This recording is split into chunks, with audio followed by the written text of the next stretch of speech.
evening. I'm Katie McManus, business strategist and money mindset coach, coming to you live tonight on the Facebooks, on LinkedIn, YouTube, Twitter, and on Instagram over here on my phone with the cracked back if you're watching from anywhere else. Good evening, everyone. Okay. I am so excited for the topic I'm going to be talking about tonight. So I know in the description, I kind of teased it like I got diagnosed with something and it's, it could be a big deal, blah, blah, blah. It's not really a diagnosis. Okay. Kind of like how you do a personality test, maybe you're an ENTJ or an ENFJ. I'm both apparently. Anyway, nothing serious. I'm not going to die. It's actually a really good thing for me to find out about myself. So I last year got really into money archetypes. Okay. And if you are unfamiliar with money archetypes are basically our operating system when it comes to making decisions with money. Okay. So there are 8 classic, hi, Tom Whalen, welcome. So there are 8 core archetypes that, you could register as, and basically you go through this whole test and your top 3 are the ones that indicate how you function when it comes to money. All right. So there are 8 and they range from like people who are really, really good at spending money and people who are really, really good at saving money and people who are really, really good at creating empires. And hi, David, welcome. And it's a really interesting process to go through. So your top 3 don't necessarily have to be complementary. They can also work against each other, which is real interesting. But one of the things that I discovered as I was getting, going through the money archetypes and figuring out what I was, is I understood on a much deeper level why I'd been so bad with money for pretty much my whole life until I started really doing my money work. Okay. Now, of the 8, my top 3 are maverick, nurturer, and celebrity. Okay. And I know it sounds kind of wild, like, oh, she's a celebrity. No, I'm not. But so mavericks are known for being very comfortable with risk. Okay.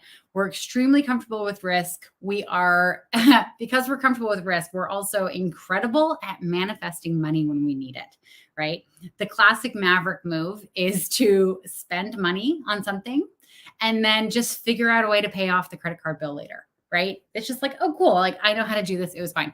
I think being a maverick and working in sales was like where I really thrived when I was working in a job, because like, you got commissions. So like if you needed to make more money one month, it was totally doable. Right.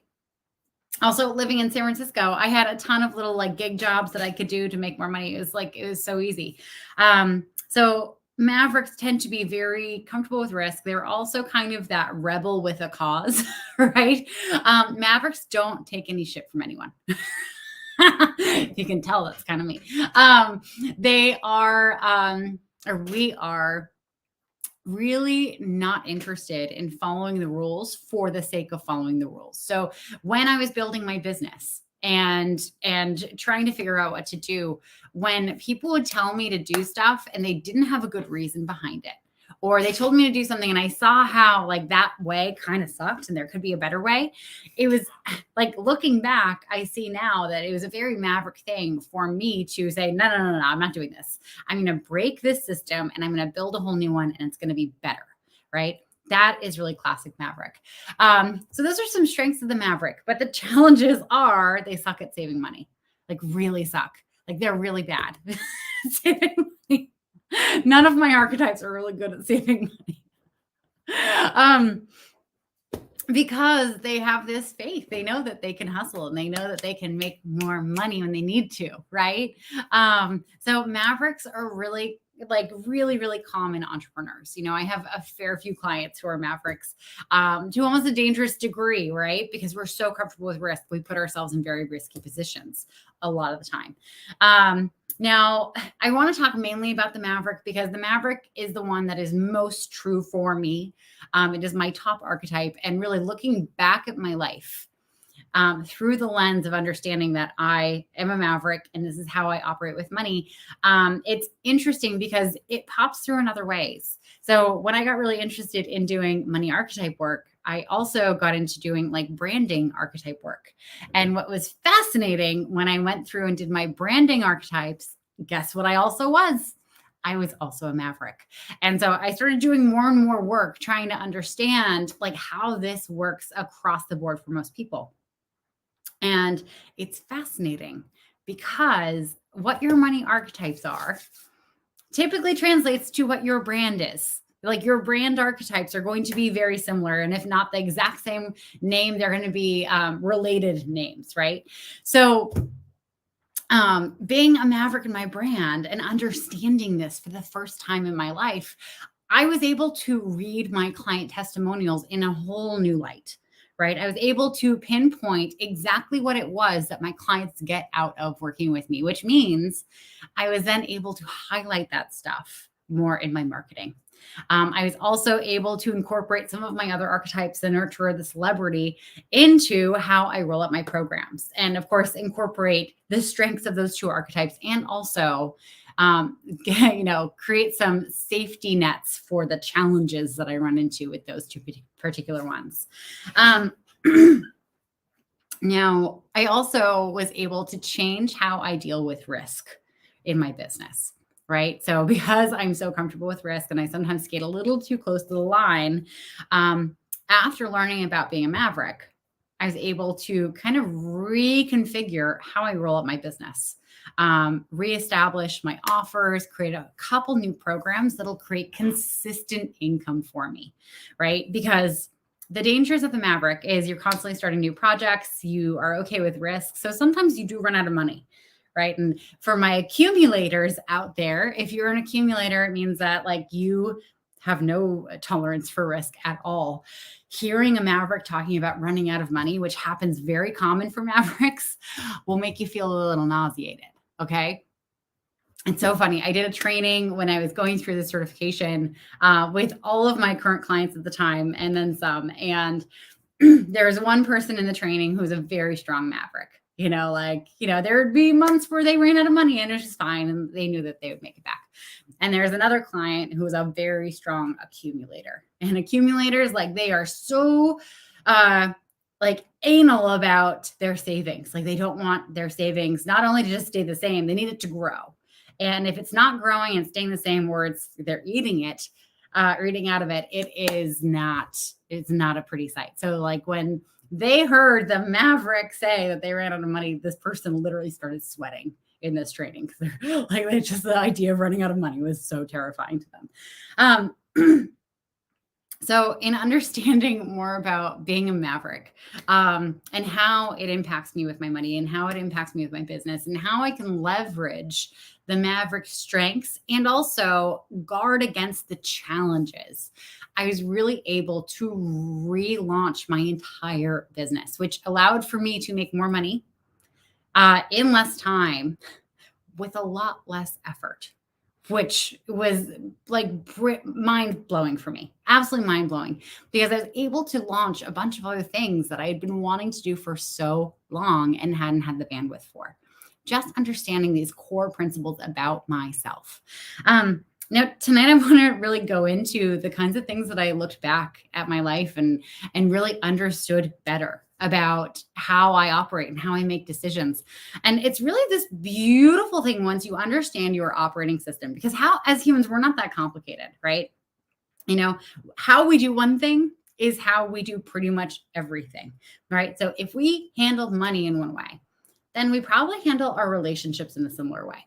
And we probably handle making big decisions in our lives in a very similar way. And like how we show up for money is how we show up for everyone else. So the fact that I'm showing up tolerant of risk, willing to break the rules, willing to smash things down and rebuild it for my money, that's exactly what my clients were getting. That's exactly why my clients were signing up with me, right? Tempering my maverick was the nurturer, where I'm taking care. I really love taking care of people and creating incredible experiences for them, making sure that they're supported. As soon as I heard those two things, I remembered this one testimonial I got from a client saying that I was a metal fist in a velvet glove. I was so supportive, but I would hold her accountable with fierceness, but also with softness, right? So, I mean, this is just once you understand the stuff about your business, it's a complete game changer because you're not guessing about like what you should say in your marketing. You're not guessing about how you should design your programs. You just know, like, you have very clear instructions. Like, this is how I'm going to operate best. And this is how I'm going to show up best in the world. And this is why people already sign up with me. Right. So let's just maximize on those things.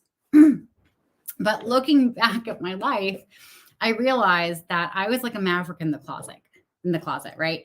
So, and I would make decisions from my maverick place, and then I would immediately feel bad about them, right? So for me as a maverick, like going to college was probably not the right decision for me. As a maverick, like mavericks don't like doing anything unless they can see the direct outcome, right? And for me, going to college, like I didn't really have a direct outcome built into it. Right. So like I got to my senior year, I was studying philosophy and French literature with a minor in religious studies. Like that, where do you go from there? There's no clear path and a career for that. And so I made a very risky decision. I decided to leave in my first of 2 senior years that I would have had to do because I didn't do any of my gen eds because, I didn't see the point in it because it's very maverick. And I decided to move to California from Massachusetts and become a sommelier. And I made this decision within about 20 minutes. I decided I didn't want to stay in my school. I went on the Google machine. I looked up all the things that I was interested in, including wine. And I noticed there are 2 career paths for people who wanted to work in wine. One was making wine, and I don't like chemistry, so that was a fuck no. And number 2 was serving wine, being a sommelier, being a wine steward. And that sounded very interesting because I'd worked in hospitality for like 8 years at that point. Being in college, I started working when I was like 14. Anyway. But I always held so much guilt, so much shame around the fact that I didn't go back and finish my degree, right? But of course, the maverick in me couldn't. The maverick in me, it just did not make sense for me to go back. There was no clear payout for me finishing my degree, right? Mavericks, we love risk, but we need to see that there is a clear payout if we're taking a risk on something, right? And time is risk, right? Time and effort. And of course, like an education is very expensive. So there's money involved as well. So the maverick in me was really driving my decisions, but without understanding it, without understanding why I was making the decisions I was making, it was really easy for me to get in my own head and start questioning every single thing that I had done, right? Now, in my 20s, living in California and San Francisco, I was terrible with money, right? And it was a combination of being the maverick of who was like okay with risk, and being the nurturer who wanted to take care of everyone else, and being the celebrity who likes, appearing to have nice things. Like that is another attribute that happens, in my archetype blend, for lack of a better term. And so my money was absolute shit through my 20s. Like I did not save anything. I often was in debt. And my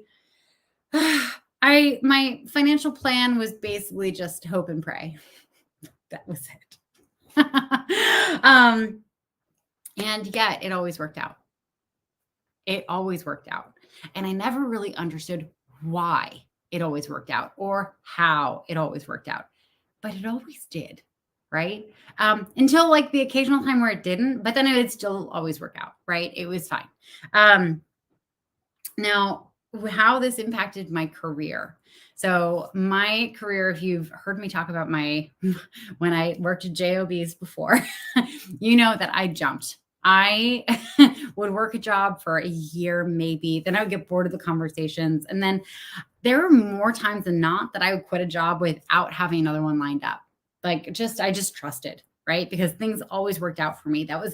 And I didn't understand how I was so confident that would work out, right? Just didn't understand it. But now looking back, knowing that I had maverick in me, it makes total sense, right? I also often thought outside the box. Like if I needed to make money, if I needed to do something, like I would find a way to do it that like wasn't the typical way to do it. Right. I'm trying to think of an example here. I quit working for companies for 6 months, and I tried acting and modeling and teaching knitting, and I sold wine at a wine shop, and I did sales for a video production company that was a startup that like went belly up. Um, and I just experimented, and it was magical. And also I didn't understand why I was doing it. Um, and the main thing was I just didn't want to I didn't want to do something just because it like